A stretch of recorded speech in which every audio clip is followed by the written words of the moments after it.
The People's Liberation Army Navy (PLAN) Shandong Carrier Strike Group sailed into the South China Sea Monday, passing through the waters between the Philippines and Taiwan, according to a Japanese Joint Staff Office release. The Shandong CSG, which sailed into the Western Pacific on October 26, left the area on Monday to enter the South China Sea, according to a JSO release the same day.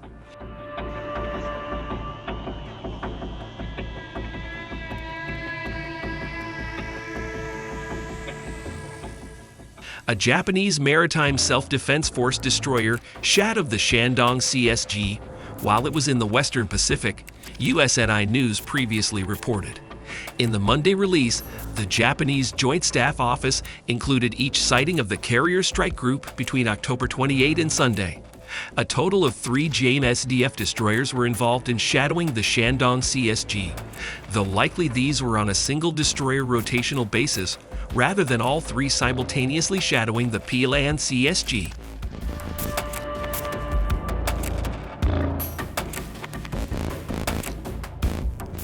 The 3 JMSDF destroyers were GS Sazanami, DD-113, GS Samadare, DD-106, and JS Uijiri, DD-158.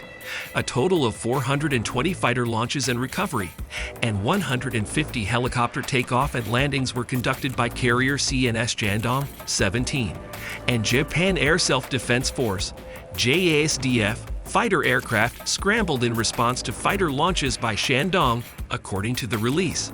The release based the position of the Shandong CSG by the distance it was at relative to Miyako Island in southwest Japan, with the map of the Shandong CSG's position each day showing it operating northeast to east of the Philippines in the Philippine Sea, with the CSG being midway between the Philippines and Guam on Thursday and Friday.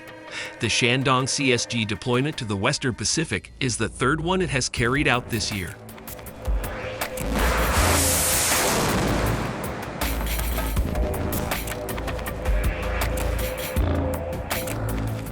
Its initial deployment in April saw it operate 19 days in the Philippine Sea, followed by a 5-day deployment in the Philippine Sea in September. The most recent deployment totaled 12 days. Meanwhile, the Reagan and Vincent CSG are conducting drills with the Japan Maritime Self-Defense Force, which began Saturday. In the Philippine Sea, the Reagan and Carl Vincent CSGs are in the midst of conducting the multi-large deck exercise with JMSDF helicopter destroyer GS Hyuga, DDH-181, according to a Pentagon-released photo.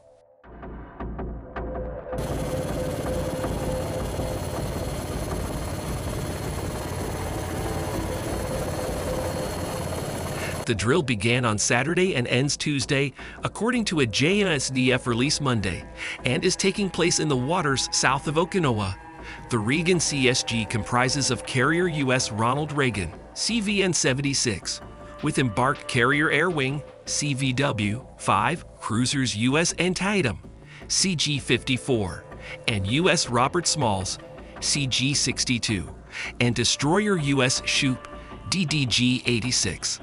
The Vincent CSG consists of Carrier U.S. Carl Vinson, CVN-70, with embarked CVW-2, cruiser U.S. Princeton, TG-59, and destroyers U.S. Hopper, DDG-70, U.S. Kidd, DDG-100, U.S. Sterrett, DDG-104, and U.S. William P. Lawrence, DDG-110.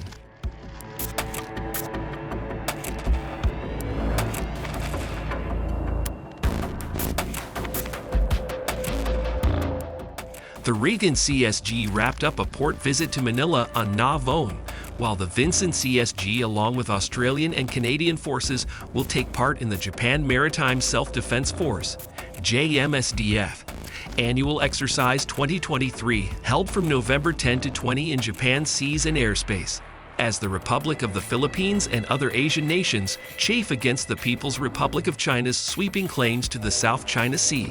The PLA's territorial acquisition plans are going somewhat awry. After 3 decades of enjoying consequence-free land grabs in the South China Sea, Beijing is finally facing widespread resistance.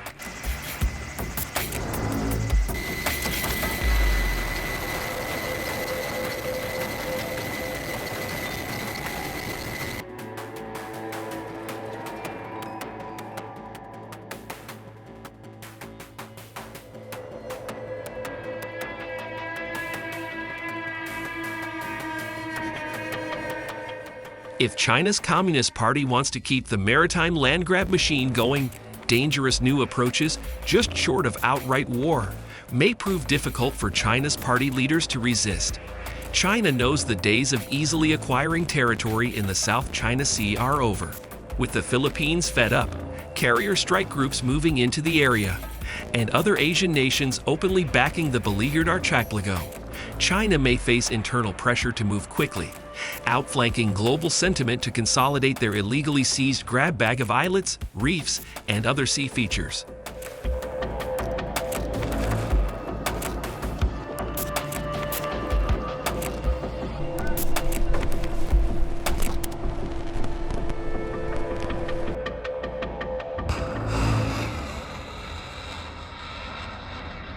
The Chinese solution may rest in an abrupt closure of certain areas of the South China Sea, a soft regional blockade, employing tactics that are just short of outright war and enforced by a massive, low-tech Chinese fleet, all ready to ram and shove away interlopers, would be tough to reverse. A short, sharp and focused Chinese maritime campaign, aimed at ramming, bashing, bending and breaking as many Philippine and allied ships as possible, may give China the room it needs to change the facts on the ground in the South China Sea.